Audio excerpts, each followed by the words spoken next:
what constitutes slavery. You were bought with a price. If there is a slave, let me tell you something, there is a Lord. If there is a slave, there is a master. If there's a master, there's a slave.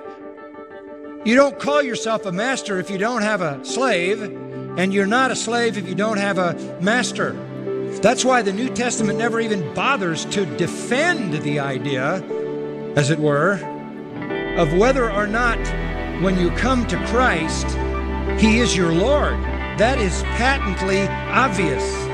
When you confess Jesus as Lord, you are at the same time confessing yourself as slave. A slave is someone whose life belongs totally to someone else. Absolute ownership, absolute control, absolute subjection, absolute obedience, absolute loyalty, absolute dependence. If any man will come after me, let him deny himself. That's slave talk. That's slave talk. Take up his cross and follow me. It's the end of you.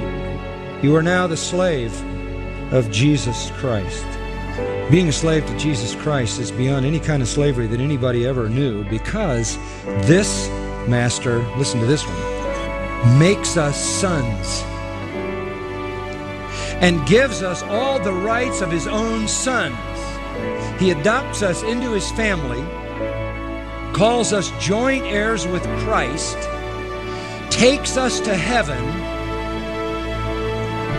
where we rule and reign from His own throne, and pours out all the lavish riches in His possession forever and ever and ever for our own unmitigated joy and His own glory.